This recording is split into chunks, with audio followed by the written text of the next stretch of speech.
제가 지난달에 그 천정은 자매가 그 굉장히 어려움을, 그러니까 이제 거의 이제 죽음의 문턱에 있다는 이야기를 듣고, 한국 갈 때까지만 좀 살려주시면 좋겠습니다 했는데, 제가 한국에 도착하기 한 2주 전에 이제 세상을 떠났다는 이야기를 들었습니다. 어떤 자매인지 모르는 분들이 많을 것 같아서 조금만 설명을 하면요. 제가 부활, 그 증거라는 영화를 찍었었던 적이 있어요. 어떻게 그 영화에 대해서 그 기본적인 부분들을 제가 제안을 해주다 보니까 결국은 제가 출연을 하기까지 하게 돼. 가지고, 그렇게 영화가 만들어졌는데, 그때 그 영화의 후반부에 굉장히 중요한 역할로 그 천정은 자매 이야기가 다뤄졌습니다. 그 지금 이 땅에서 부활의 삶을 살고 있는 사람들의 이야기를 이제 담는 과정에 등장했던 분들이 이제 차라리 차례 이제 소천하시더라고요. 이령 교수님이 소천하셨고, 그 다음에 이번에 이제 천정은 자매가 소천했는데, 이 자매는 40대 그 암에 걸렸어요. 피아니스트고, 그 한 번도 고생이란 걸 안 해보고 살았던 사람인데, 이제 암에 걸려서 너무 낙심하고 어려운 시간을 보내다가 하나님을 이제 만나게 됩니다. 그리고 부활을 통해서 이제 소망을 갖게 됐어요. 부활 신앙이 그 마음 안에 자리 잡게 됐는데, 근데 문제는 그 가운데 하나님께 자신의 삶을 의탁하고 또 맡기면서 살아가다가 그 암에서부터 이제 치유를 얻게 됐어요. 이 당시에 암이 발견됐을 때뼈까지 전이가 됐기 때문에 이거는 회복이 어렵고 이제 앞으로 살 날이 얼마 남지 않았다라고 그렇게 판정을 받았는데도 결국 그 암이 치유되는 역사가 있었어요. 근데 이 자매는 암에 걸리고 하나님을 믿고 난 이후부터는 가만히 있을 수가 없어서 그 사람들, 특히 암 환자들을 찾아가서 복음을 전하고 그들에게 부활의 소망을 갖게 하고 하는 일들을 계속 해왔었거든요. 그러다가 이제 암이 치유가 되니까 그걸 또 증거하고 또 간증하면서 몇몇 자매들 암으로 투병하는 사람들에게 다가가려고 했는데, 한 자매가 이렇게 이야기를 하는 거예요. 당신하고 나는 처지가 달라요. 당신은 이미 다 병이 나은 사람인데 어떻게 내 마음을 알아? 어떻게 내 마음을 이해한다고 얘기할 수가 있어?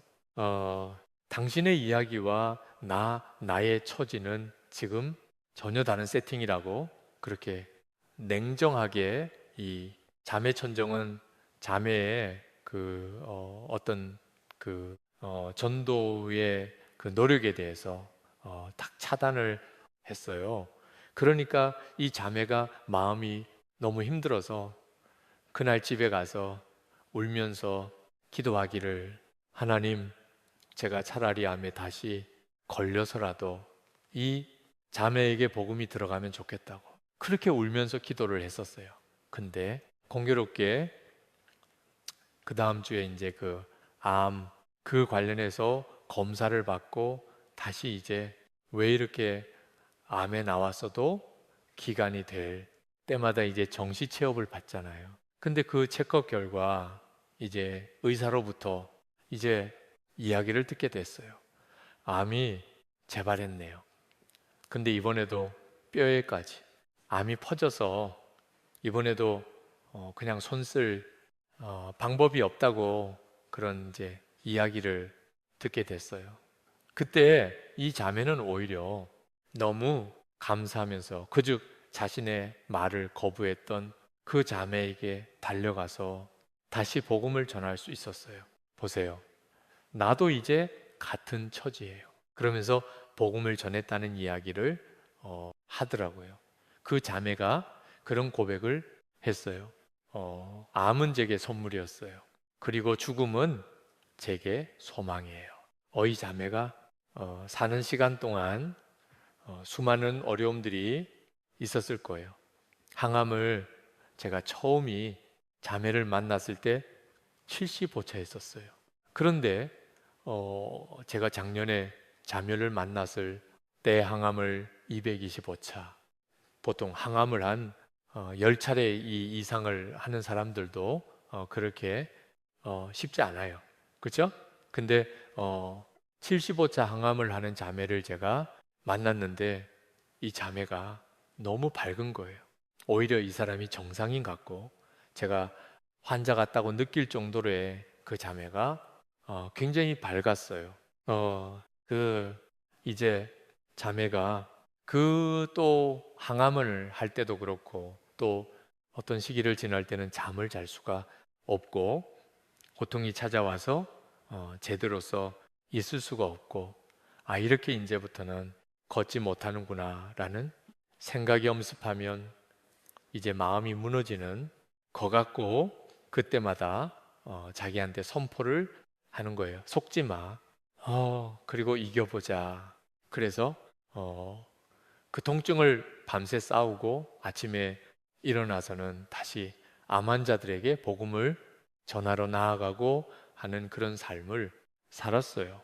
저는 이 자매가 암자들에게 부름받은 선교사구나라는 생각을 했어요. 그리고 그 암 환자들에게 복음을 전할 통로가 되었기 때문에 그 자매암은 축복이구나. 하나님이 암을 걷어가시지 않았고 이 자매도 암을 걷어가게 해달라고 기도한 적은 없었어요. 끝까지 이 암을 가지고 경주를 다할 것을 놓고 하나님께 구하고 기도했어요. 영화 찍는 중에 이제 저녁 때가 되면 저는 피곤해서 쓰러지려고 그러는데 이 자매는 그 와중에도 환자들이 두려워서 전화를 하게 되면 기다려 내가 가서 만나줄게 하고 그 장소로 급히 운전하고 가는 모습을 보면서 제가 참 많은 도전을 받았던 적이 있어요. 우리가 언젠가 한 번은 죽게 됩니다. 근데 중요한 건요, 어떻게 삶을 채웠는가요? 그렇다면 실은 암에 걸렸느냐, 이 병에 걸렸냐, 저 병에 걸렸느냐, 그건 그렇게 중요한 문제가 아닌 것 같아요.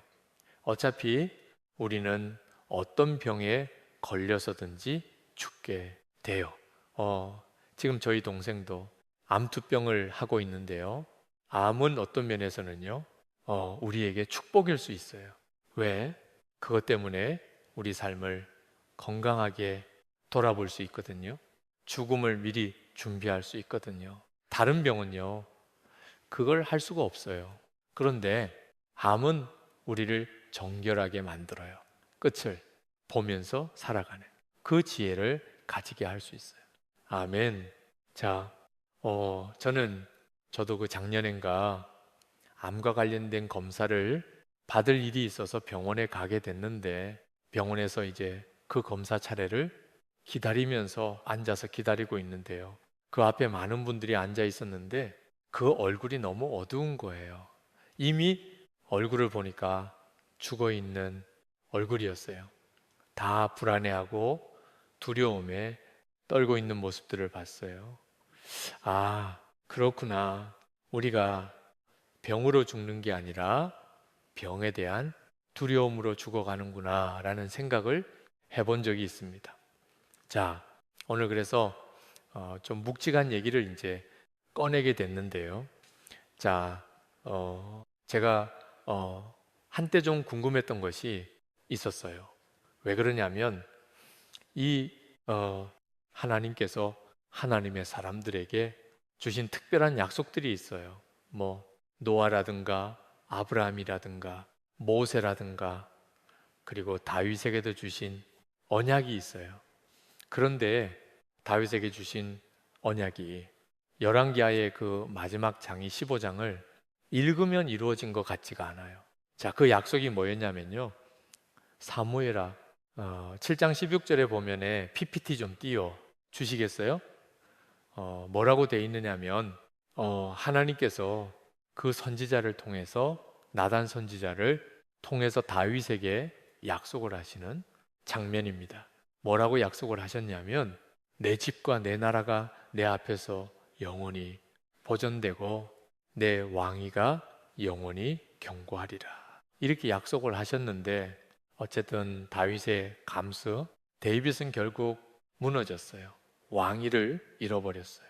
그럼 하나님 약속은 뭐가 되지? 물론 신약 시대에 와서 신신학자들은 그렇게 이야기를 하죠. 저 왕위가 예수님을 통해서 이어진 거다. 그렇게 해석하고 넘어갈 수도 있어요. 그것도 틀린 해석이라고 보여지진 않아요. 하지만 왠지 이건 굉장히 역사적이고 직접적인 영역에서는 하나님의 약속이 뭔가 중간에 부흥 또 버린 듯한 느낌이죠. 하나님의 말씀은 온전하고 아멘. 그리고 분명히 역사 속에서 실제하는 능력으로 일하시는데 이거 뭐지? 하는 질문이 있을 수 있어요. 자, 이 열왕기하를 읽다 보면요, 이스라엘은 일찍이 멸망했고 아수르에 의해서 유다 왕국이 무너질 위기가 몇 차례 있었어요. 제일 중요한 두 개의 거대한 위협이 있었어요. 첫 번째는 아수르 제국에 의해서 그랬고 두 번째는 바벨론 제국에 의해서 그랬어요. 자, 이 아수르 제국 역사상 굉장히 강력한 국가 중에 하나였는데요. 이, 이 아수르 제국이 번성하면서 고대 근동 지역의 국가들을 하나씩 무너뜨리면서 멸망시켜 나갈 때 유다의 왕이 누구였냐면 히스기야 왕이었어요.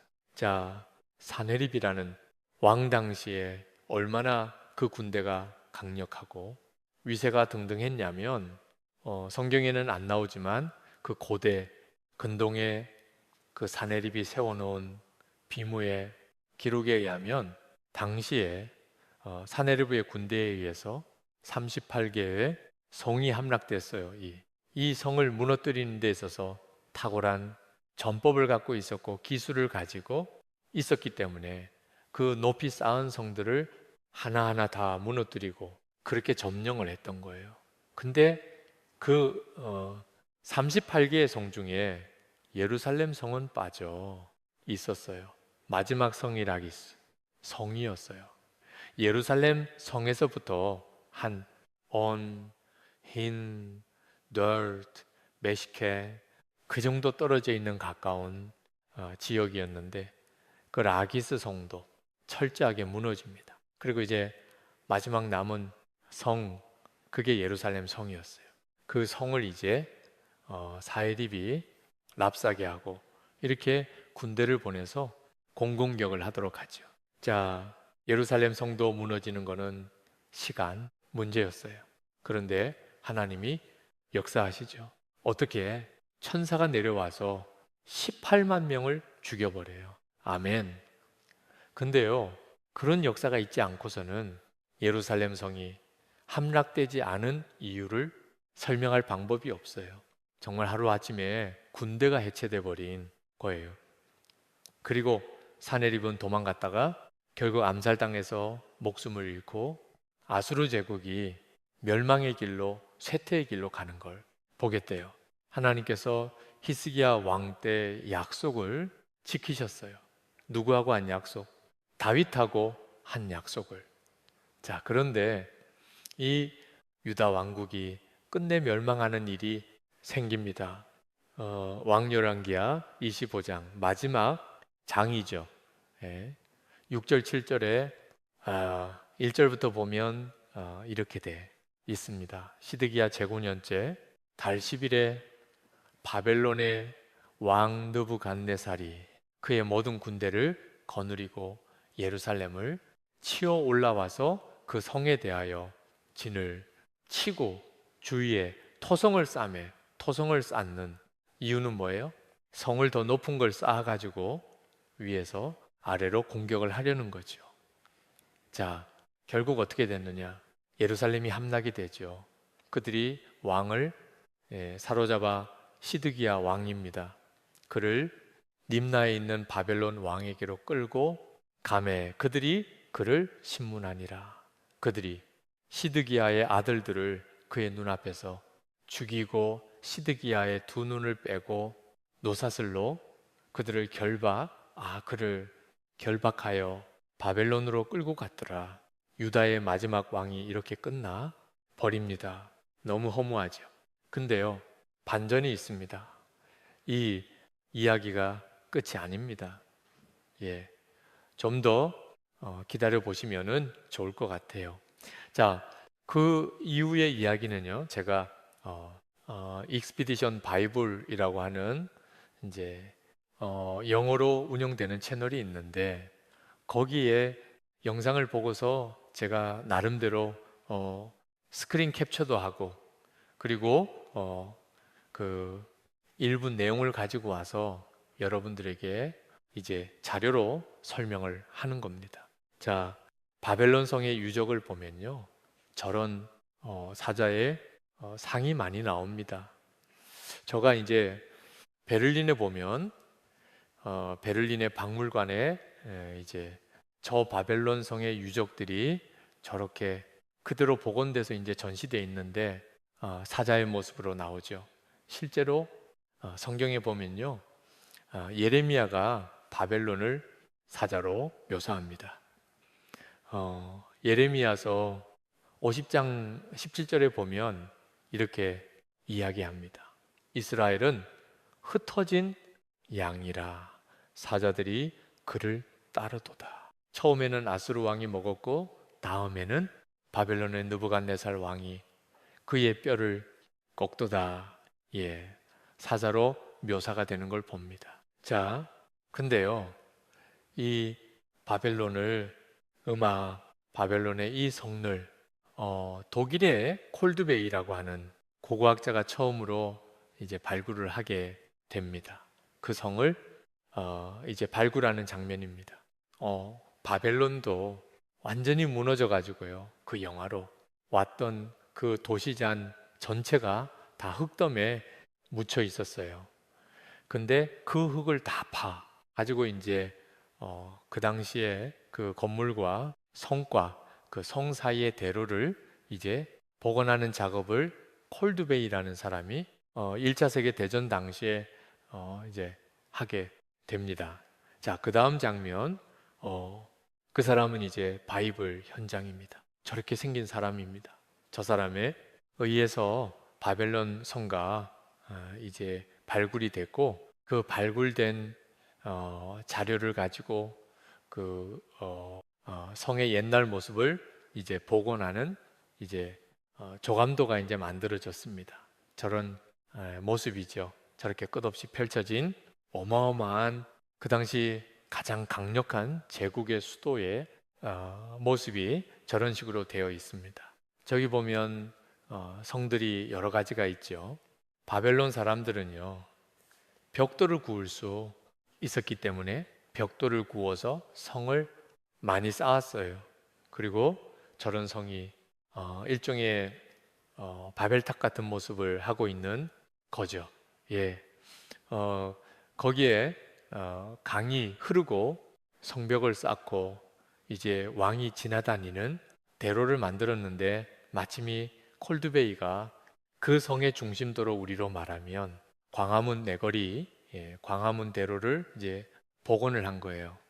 거기에 우리로 말하면 이제 남대문 또는 광화문 이런 그 문이 이슈타르 게이트라고 하는 가장 중심왕이 행하던 그런 그 문이 있었는데 그 게이트를 발굴을 했습니다. 그 발굴하면서 나온 그 모자이크, 그 타일 이거를 그대로 복원을 해놓은 것이 이제 그 베를린의 박물관에 이렇게 되어 있습니다. 예. 그리고 이 발굴 당시에 이시타르 게이트의 양옆에 건물들도 같이 발굴이 됐어요. 저런 건물인데요. 저 건물 중에 한 곳이 마침 왕실의 저장고였어요. 그런데 그 저장고에서 굉장히 많은 쇠기 문자판이 발굴이 됐습니다. 그 쇠기 문자가 해독이 됐어요. 근데 그 해독된 문자 중에 그 세기 문자판 중에 많은 것이 배급 기록판 레이션 태블릿이라고 영어로 이야기하는데, 이 배급 기록판이 여러 개가 발견이 됐어요. 근데 저 배급 기록판에 성경의 인물 이름이 나와요. 그 당시만 하더라도요. 1910년대 이 10년대 자유주의 신학자들은요, 그 열왕기에 있는 모든 이야기들을 다 허구로 봤어요.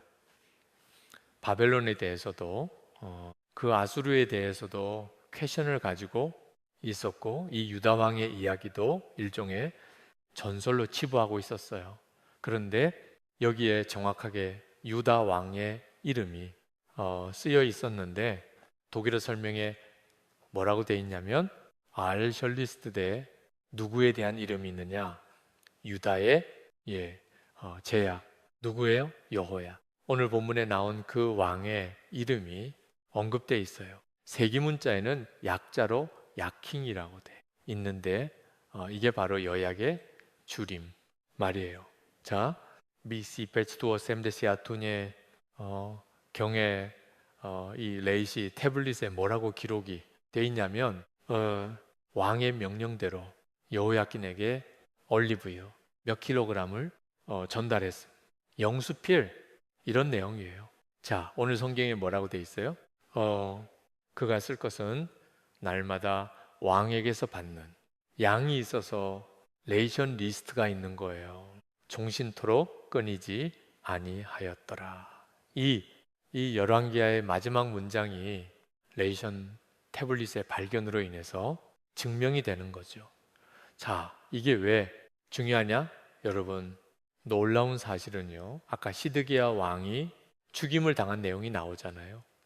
이건 마치 뭐와 같냐면 트릭이에요. 트릭. 축구에서 골을 넣을 때 공을 이쪽으로 보내는 척 하면서 백패스를 하고 그걸 다른 사람이 받아서 슛을 쏘는 거거든요. 자, 이게 어떤 상황이냐? 보세요. 시드기야 왕은 유대의 정통 왕이 아니었어요. 여야킨이 18살에 왕위에 올라요. 그런데 그 왕도 여호와 보기에 악하게 행하였대요. 결국 누부갓네살 왕이 쳐들어와요. 그때 여호야킨은 항복을 해요. 그래서 느부갓네살 왕이 그 많은 사람들을 붙잡아가고 여호와의 성전에 집기류를 가져가면서 아직 성은 완전히 부시지 않았어요. 그리고 여야긴을 포로로 데려가요. 그리고 감옥에 넣은 거예요. 이 정통왕은 바벨론에 가서 보호받고 있는 중에 이 사람의 삼촌을 느부갓네살 왕이 퍼핏으로 허수아비 왕으로 세워놓고 나중에 이 사람도 반란을 일으키니까 느부갓네살 왕이 와서 이 사람을 완전히 죽여버린 거예요. 하지만 이 사람은 정통이 아니에요. 진짜 정통이었던 요아긴이 사람도 악한 왕이었어요. 하나님이 사람을 더 이상은 참아둘 수 없었죠. 그러니까 감옥에 가두긴 했지만 다시 복원시켜내세요. 하나님께서 느부갓네살 왕이 죽은 다음에 이 여약을 복원시키고, 그리고 그 당시에 수많은 왕들이 바벨론에 있었지만 그 중에 가장 높은 지위에 놔준 거예요. 그리고 날마다 쓸 것을 공급해주고 보호해준 거예요. 왜 그랬을까요? 하나님이 다윗과 맺은 그 약속을 이루기를 원하셨던 거예요. 아멘. 여러분이 여호야긴 왕의 손자가 수룹바벨이에요. 수룹바벨 때 다시 그 유다 잡혀갔던 사람들이 고토인 유대 땅으로 같이 돌아가서 성전을 재건하죠. 여러분, 하나님은 유다가 멸망했을지언정 당신의 약속을 여전히 지키시는 분이라는 것을 보게 돼요. 아멘.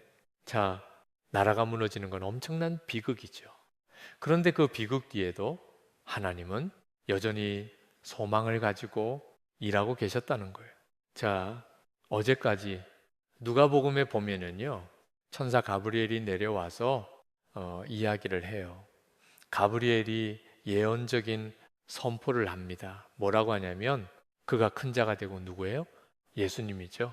지극히 높으신 이의 아들이라 일컬어질 것이요 주 하나님께서 그 조상 다윗의 왕위를 그에게 주시리니 영원히 야곱의 집을 왕으로 다스리실 것이며 그 나라가 무궁하리라. 아멘. 다윗에게 주셨던 약속이 여전히 유효한 거예요. 아직 하나님께서 계속해서 그 약속을 지키시고 이루어 가시는 거예요. 누구를 통해서? 다윗의 가문에서 나온 하나님의 아들 예수 그리스도를 통해서. 아멘. 자, 유다가 멸망했을 때 예레미야는요, 유다 백성들에게 이렇게 권면을 합니다. 그때 많은 사람들이 이미 바벨론에 잡혀가 있었어요. 그 잡혀가서 나라가 무너졌고 자기들은 남의 땅에 와서 노예처럼 살아가고 있는데 이 사람들에게 희망을 가지라는 편지를 보내는 거예요. 뭐라고 편지를 보내느냐? 너희는 집을 짓고 거기에 살며 텃밭을 만들고 그 열매를 먹으라. 열심히 잘 먹고 살라는 거야. 괜찮다는 거야. 굶지 말라는 거야. 힘들다고 어렵다고 먹는 거 끊지 말라는 거야. 아내를 맞이하여 자녀를 낳으며 너희 아들이 아내를 맞이하며 너희 딸이 남편을 맞아 그들로 자녀를 낳게 하여 너희가 거기에서 번성하고 줄어들지 아니하게 하라. 하나님이 그 영적으로 썩어가고 우상 숭배로 인하여 그 나라가 완전히 하나님을 떠났어도 하나님은 여전히 그들을 살리고 회복시키고 당신의 백성으로 세워가기 위해서 아멘 일하기를 원하신다는 거예요. 아멘. 번성하고 줄어들지 말게 하라. 너희 아직도 소망이 있어. 여전히 내가 너와 함께 할 거야. 아멘. 여전히 나의 약속은 이루어질 거야. 하나님이 말씀하시는 거예요. 너희는 내가 사로잡혀 가게 한 그 성읍의 평안을 구하고 그를 위하여 여호와께 기도하라. 이는 그 성읍이 평안함으로 너희도 평안할 것입니다. 아멘. 그랬기 때문에 비록 조선이 일제 치하에 무너지게 됐어도 하나님께서는요 조선의 백성들을 찾아가고 그 안내들에게 복음이 들어가게 하고 그 복음이 자녀 세대들에게 이어지게 하시면서 한국교회에 그 다음 부흥을 준비하고 계셨던 거죠. 아멘. 그 성읍의 평안을 구하고 그를 위하여 여호와께 기도하라. 아멘. 여러분이 망했다 하는 순간이 있을 거예요. 여러분이 원하지 않았던 지도자가 대통령이 될 수도 있고요. 여러분이 원하지 않았던 사람이 여러분 보스가 될 수도 있어요. 여러분이 기대하지 않았던 사람이 여러분 위해서 여러분을 군림하거나 조종하는 사람이 될 수도 있어요. 그래도 끝이 아니라는 거예요. 아멘. 괜찮아. 아멘. 견뎌봐. 오히려 평안을 구하고 그를 위해서 기도해라. 그게 하나님의 방법이라는 거예요. 아멘. 이는 그 성읍이 평안함으로로 너희도 평안할 것임이라. 너희가 바벨론에 잡혀갔어도 너희가 여전히 평안할 거야. 다음이 있어. 하나님은 예레미야를 통해서 말씀하기 원하셨어요. 그래서 예레미야가 이렇게 선포를 하죠. 하나님의 말씀을 받아서 선포하기를 너희를 향한 나의 생각을 내가 아나니 평안이요 재앙이 아니니라. 아멘. 너희에게 미래와 희망을 주는 것이니라. 아멘. 그 희망은 어떻게? 나타났느냐 하면요. 나라는 망했는데 하나님은 여전히 다음 세대를 일으키고 영적인 지도자들을 세워 가시고 그들을 통해서 이스라엘 그 유대 백성들에게 희망을 주시는 거예요. 아멘. 그 어두운 시기에 다니엘이 있었어요. 아멘. 에스겔이 있었어요. 아멘. 수룹바벨이 아멘. 에스라가 아멘. 느헤미야가 스가랴, 에스더. 그 70년간 하나님은 계속해서 영적인 리더들을 세우시고 그들을 통해서 하나님의 말씀을 선포하고 너희는 그래도 희망이 있어 살아낼 수 있으라고 말씀하고 계셨던 거예요. 아멘. 하나님은요. 그리고 당신의 백성을 건드렸던 바벨론을 심판하세요. 아멘. 예레미야가 바벨론의 심판에 대해서 이야기할 때 바벨론 사람들이 들었으면 코웃음을 쳤을 거예요. 어떻게 이렇게 엄청난 제국이 무너질 수가 있겠어? 그런 생각을 했겠죠.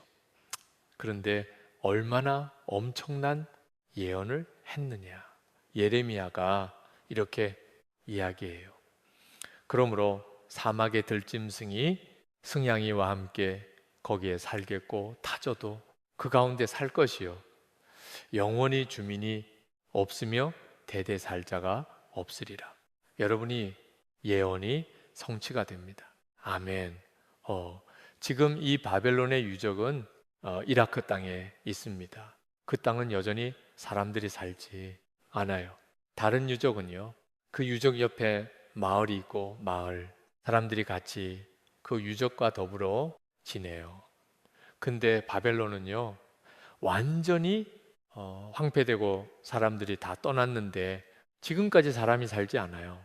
거기는 정말 밤에는 늑대와 승냥이 울음소리만 들리고요. 그 주변에는 야생 동물들의 발자국과 똥만 가득해요. 사람이 안 살아요. 거기에 여기를 개발하려고 했던 사람이 하나 있었어요. 사담 후세인 자신이 제2의 느부갓네살이라고 선포를 했어요. 그리고 거기에 사담 후세인이 궁정을 지었어요. 결국 사담 후세인은 제거됐고 그 성터는 여전히 버려져 있어요. 자, 다음 사진 한번 보시겠어요? 버려진 사다 후생풍전이에요. 역시 주변에 그 공간 안에는 민가가 없어요. 자, 여러분, 하나님께서 바벨론을 유지시키시는 기간은 어떤 기간이었냐면 하나님께서 유다의 성전을 재건할 다음 세대를 일으키기 위해서 70년이라는 시간을 정하신 그 기간 동안만 바벨론이 유지될 수 있었던 거예요. 우리가 볼 때는 이 바벨론 때문에 유다가 망했고 그리고 이 바벨론이 이 유다의 운명을 좌우한다고 생각하고 있었지만 하나님의 관점에서 보면 하나님의 명령을 받고 다시 영적으로 유다를 재건하는 다음 세대가 실은이 바벨론의 운명을 쥐고 있었던 거예요. 아멘. 수룹바벨이 준비될 때까지 아멘. 느헤미야의 때까지만 아멘. 하나님이 바벨론을 유지시켜 주셨어요. 그리고 페르시아가 장악하죠. 자, 우리가 안전하다고 생각하는 그 세계를 하나님이 흔드실 때가 있어요. 왜? 그렇게 하지 않고선 우리가 안 바뀌거든요. 우리를 마구마구 흔들어 놓으시는 시간들을 지나가야 돼요. 아멘. 저도 그 시간들을 겪었고요. 또 앞으로 겪게 될지도 모르겠어요. 그런데요, 정말 길이었구나라고 생각되는 그 순간에도 하나님은 저를 위해서 예비하신 것들이 있었어요. 아멘. 제가 몇 가지만 그 짧게 나누고요. 그리고 오늘 말씀을 좀 정리하도록 할게요. 제가 이제 그 공사 중에 첫 번째 건물 짓는 중에 하나님 좀이 좀 받아주세요 하면서 그 하나님께 하소연했다는 이야기를 했었죠. 그리고 나서 이제 한번 이제 웃으면서 살아보자라고 결단을 하고 그렇게 살고 있을 때였어요. 여전히 그렇다고 재정이 채워진 건 아니었어요. 다다음 달쯤 되면은 이제 현금이 바닥날 텐데 그 다음은 정말 아무런 방법이 없겠다. 아무리 생각해봐도 이 부분과 관련해서 도움을 주거나 할 수 있는 사람이 있을 것 같지가 않았어요. 우리가 쓸 수 있는 방법은 다 써봤어요. 예. 근데 그렇게 그 시기를 지나는데 거스타 한 곳에서 저한테 연락이 왔어요. 그 아프리카 코스타. 근데 그 시기에 또 유럽에서도 연락이 왔어요. 저보고 말씀을 전하러 와줄 수 있네요. 근데 이 코스타 집회는요, 자비량이에요. 강사가 다 비행기표 준비하고 체제비까지 준비해 가지고 가서 섬기고 오는 거예요. 물론 이렇게 여유가 되는 상황에서 그렇게 할 수 있겠죠. 하지만 재정이 바짝바짝 마르고 있는 상황에서 하루에 10,000불씩 필요하다고 막 아우성치는 상황에서 방법이 없는 거예요. 예, 제가 이 가운데 비행기표까지 하고 가는 게 맞을까? 이 자리를 비우는 게 맞을까? 고민이 있어서 잠시 기도하고 있었어요. 이 기도하던 중에 하나님이 그런 마음을 주셨어요. 너희 목을 권리에 던져라. 여러 날 뒤에 도로 찾으리라. 잠언에 있는 말씀이 떠올랐어요. 던지래요. 그래서 알겠습니다. 하나님, 저 던질게요. 그리고 한국 크레딧 카드로 비행기표를 이제 결제를 했습니다. 근데 재정이 이게 훅 나가니까 이 돈을 좀 메꿔놔야 되겠다 생각을 해서 이렇게 저렇게 있는 돈 없는 돈 끌어 모아서 그 액수를 맞췄다고 생각을 했어요. 근데 그 달에 자동 결제되는 내역들이 있는데 제가 그거는 깜빡하고 생각을 안 한 거예요. 그럼 어떤 문제가 생기느냐? 마이너스가 되든지 크레딧 카드 그 회의가 이제 이렇게 리젝트가 되겠죠. 그런데 그렇게 되면 문제가 돼요. 왜냐? 제가 밖에서 집회할 때 재정 관련해서 설교할 때 그런 간증을 했었거든요. 제가 제 재정을 제 모든 수입에 대해서 그리고 재정의 사용에 대해서 하나님께 의탁한 이후로 하나님께서 한 번도 제 잔고를 마이너스로 만드신 적이 없습니다라는 그런 점에 그 간증을 한 적이 있었는데 문제가 되는 거예요. 마이너스가 되는 상황이 되는 거예요. 제가 그 사실을 미리만 알았으면 어떻게든 돈을 메꿨겠죠. 예, 하나님의 명예가 달린 부분이니까 메꿨을 텐데 저는 깜빡하고 있었어요. 모르고 그리고 지나갔어요. 영락없이 마이너스가 될 수밖에 없는 상황이었죠. 여러 날이 지나서 이제 한국에 계좌를 다시 인터넷으로 한번 열어볼 일이 있었어요. 근데 딱 열어봤는데 첫눈에 들어온 게 크레딧 카드 이달리 결제 내역이에요. 근데 액수가 제가 예상했던 것보다 훨씬 더 많은 거죠. 그러니까 제가 몇십만 원이 더 많아요. 그러니까 깜짝 놀랐어요. 큰일 났네.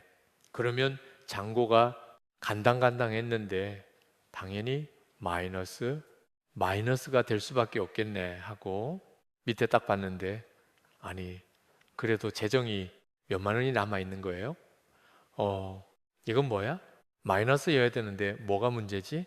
이 계좌는 남들이 아는 계좌가 아닌데 천사가 돈을 넣어주지 않고서는 이 돈이 들어올 데가 없는데 이상하다. 그러고 위로 올라갔어요.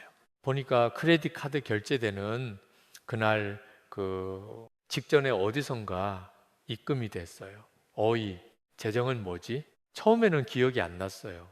곰곰이 생각해 봤는데 제가 몇 달 전에 신한계 잡지사에서 원고 청탁이 왔었는데 제가 원고를 쓰기가 너무 귀찮아서 저 못 씁니다.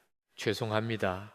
라고 답을 보냈다고 생각했어요. 그런데 원고 마감인데 왜 원고 안 보내?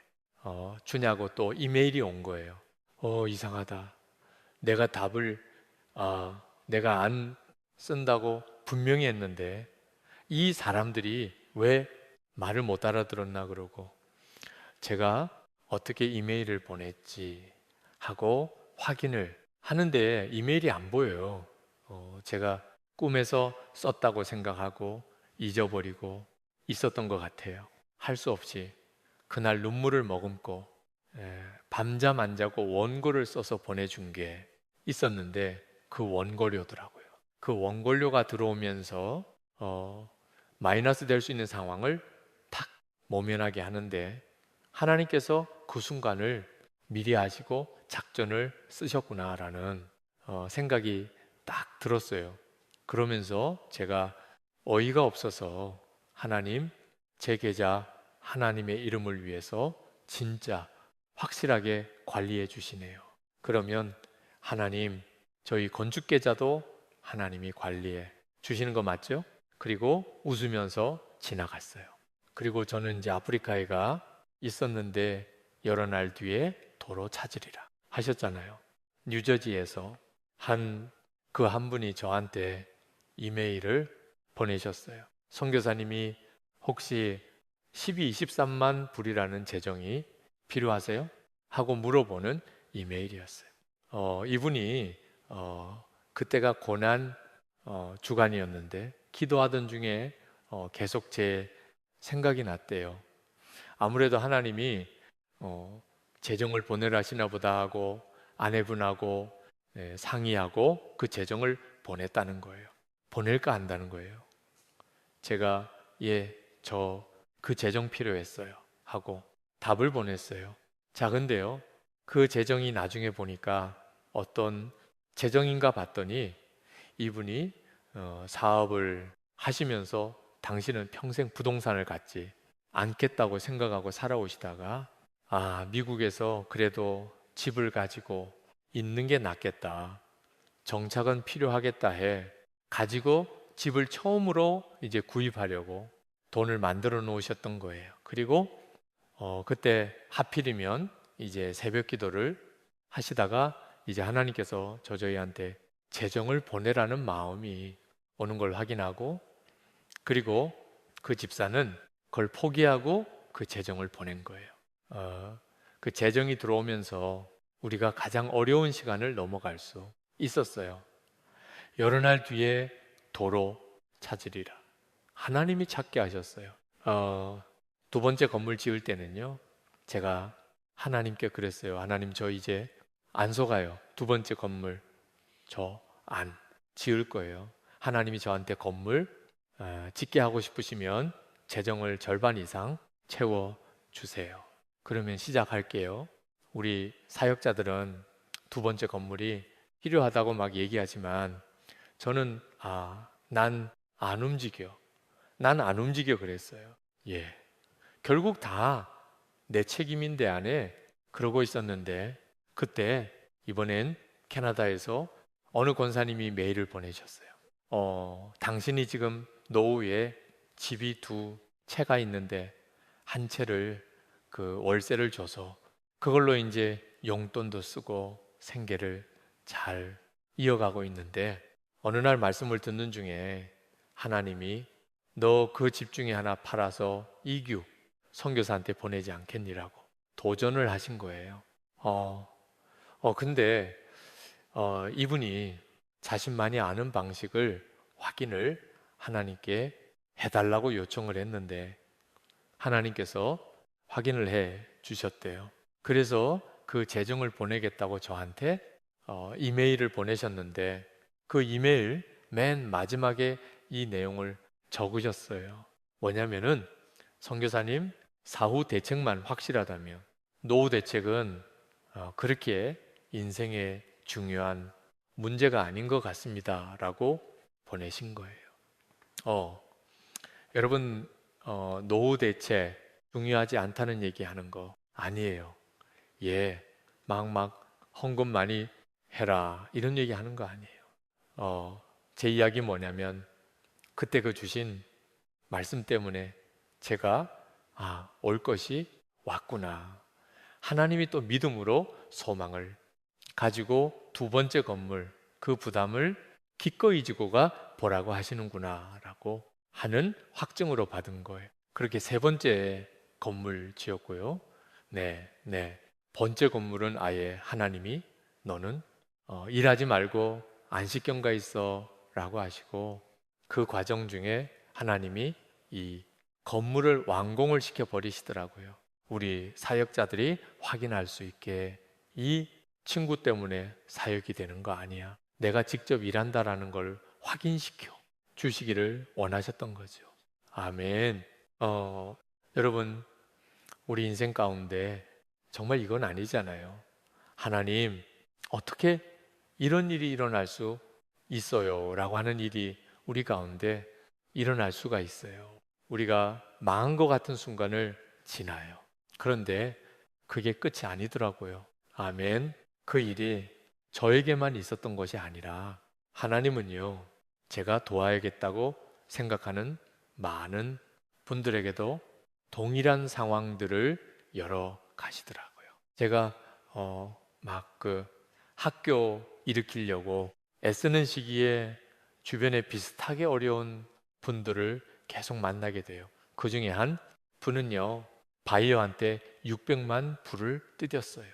뭐 소규모 자본을 가지고 돌리고 있는데 600만 불이 뜯겨 나가니까 자산 다 날리고 빚더미인 거예요.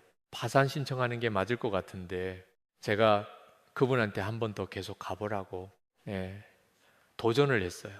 그런데 그 가는 길이 쉽지 않죠. 이제 그 돈이 빈 상태로 운영을 하려니까 계속해서 은행 융자를 받아야 되고 그거를 상환을 연기해야 되는 거예요. 은행에 들어가려고 그러면 죽을 것 같아요. 차라리 죽는 게 낫지. 은행에서 아래를 내려다 보니까 여기서 떨어지면 죽을 수도 있겠구나. 그런 생각이 들었대요. 그런데 은행에서 말도 안 되게 요청도 안 했는데 당신 내 빚 연장해 줄 테니까 계속 한 번 더 이렇게 끌고 가 봅시다. 은행이 이야기해 주고 또 빚 내준 사람이 2년 더 연장해 줄게요. 하고 또 바이어가 코로나 기간 어려운 때니까 성금을 먼저 주고 그걸로 자재를 구입해서 제조를 먼저 하라고 하고 그런가 하면 오히려 코로나 기간에 베트남이 문을 닫으면서 인도네시아로 수주가 몰려서 또 위기를 넘어가고 그런 연속의 과정을 통해서 그 바닥을 쳤던 그 사업이 정상 궤도로 올라가는 것을 여러 해 걸쳐서 보게 돼요. 근데 그분만 그런 게 아니에요. 하필이면 그렇게 힘든 분들을 다 붙여주세요. 근데 그분들이 나중에 다 회복이 되면서 우리 사역의 동력자가 되어 주시더라고요. 아멘. 망한 것 같은데 그게 끝이 아니더라고요. 아멘. 그 다음이 있더라고요. 그리고 그 다음을 열어가실 때 하나님은요, 우리가 예측할 수 있는 예상하는 방법을 사용하지 않으세요. 아멘. 자신이 한 번도 경험해 보지 않았던 이런 일이 있을 거라고 생각되지. 생각해 보지 않았던 그런 방식들을 가지고 하나님은 하나님의 일을 하시는 것을 보게 돼요. 아멘. 제가 여기 오기 전에 이제 비랑이라고 하는 분을 그 공동체 성경 읽기를 이제 주창하는 분인데 이분을 잠깐 만났는데 이분이 몇 년 전에 어떤 금융사고로 인해서 한 5조 정도의 자산이 날아갔어요. 여러분, 하나님은 한 사람을 변화시키고 성장시키기 위해 재산도 아깝지 않게 지워버리실 수가 있어요. 우리는 여러분, 혹시 이렇게 기도하세요? 하나님, 제가 하나님 일 열심히 하고요. 선교도 열심히 할 테니까 제발 제 이번 건 사업 잘 되게 해주세요. 그렇게 기도하지 모르겠어요. 근데 여러분, 하나님은 돈이 필요한 분이 아니에요. 선교를 위해서 돈을 필요로 하지 않으세요. 이 세상 게 뭐 다 하나님 건데요. 뭐 한 영혼을 바꾸기 위해서 5조를 날려 버리세요. 근데 그것뿐만이 아니라 그것 때문에 이제 감옥의 위협에 이제 노출이 됐어요. 지난 민주당 정권 때 이그 월스트리트를 강하게 이렇게 장악해야 되겠다는 생각을 가지고 몇몇 케이스를 가지고 이제 그 딱 집은 것 중에 하나가 이제 그 케이스여 가지고 이분이 이제 감옥 갈 위협 가운데 그렇게 이제 1심에서 또 감옥 가는 형이 나오게 됐어요. 이분을 위로하려고 그랬는데 이분이 뭐라 그러시냐면 나 감옥 가지 않게 기도하지 말라고. 여러분 또 뭐라 그러시냐면 우리는 시빌리언이 아니에요. 민간인이 아니에요. 군인이에요. 군인은 이라크에 있든 한국에 있든 미국에 있든 똑같은 생활을 해요. 우리는 군인으로 부름을 받았어요. 내가 감옥에 가느냐 안 가느냐 그거는 그렇게 중요한 문제가 아니에요. 더 큰 걸 위해서 기도해 주세요. 이 시대 말씀에 기근이 있는데 이 기근이 해소될 수 있도록 그것에 집중해서 기도해야 됩니다. 그렇게 이야기를 하더라고요. 그렇게 생각하고 나면요 무서운 게 없어요. 예, 그렇게도 사라질 수 있더라고요. 자, 베를린의 한 박물관에 있는 그 작은 세기문자조가 그것은 지금도 우리에게 소리 없는 외침을 주고 있습니다. 하나님은 신실하시다. 아멘. 아멘. 하나님은 약속을 지키신. 아멘. 네가 망해도 아멘. 하나님의 약속은 이루어진다. 아멘. 그리고 그것은 대를 이어서 이어질 계속될 것이고 너희 자녀들을 통해서 이루어질 것이다. 아멘. 비록 나라가 망하는 상황 가운데 있어도 여전히 하나님은 그 가운데 다음 세대를 키워낼 거고 아멘. 또 다른 영적인 리더를 찾아내 세우실 것이다. 아멘. 그렇기 때문에 망해도 괜찮아요. 아멘. 그게 끝이 아니더라고요. 아멘. 하나님 안에 있으면 여전히 나의 상황에 어떠함에도 불구하고 소망을 가질 수 있습니다. 아멘. 같이 기도하죠. 지금으로부터 2500여 년 전 하나님께서는 당신의 백성을 거룩하게 하셔야 됨과 동시에 하나님께서 당신을 사랑하고 쫓았던 그 종 다윗과 했던 약속도 지키셔야 했습니다. 그리고 하나님은 신실하신 가운데 그 백성을 치고 무너뜨리기도 했지만 여전히 그들을 향한 소망을 갖고 계셨고 아멘. 그들을 싸매시며 아멘. 회복시키시고 위로하셨습니다. 아멘.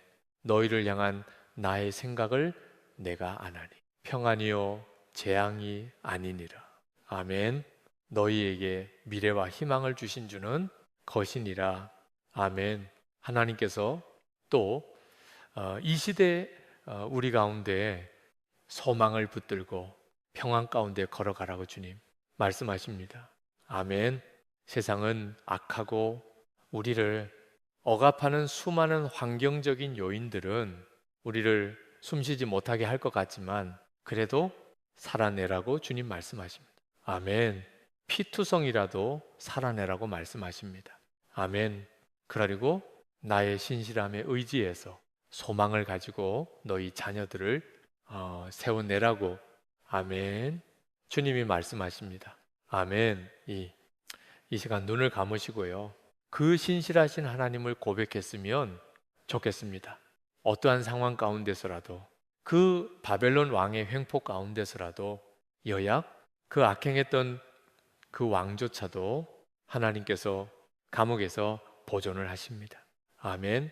한 왕조가 무너지면 그 모든 일족을 멸하는 것이 일반적인데 하나님은 그 왕의 생명을 보존하고 그 왕에게서 자식과 손자가 있게 하시고 그리하여 다윗 왕에게 했던 그 약속을 지켜내십니다. 그리고 그 하나님은 신실하지만 여러분과 여러분의 가문을 통해서도 일하실 것입니다.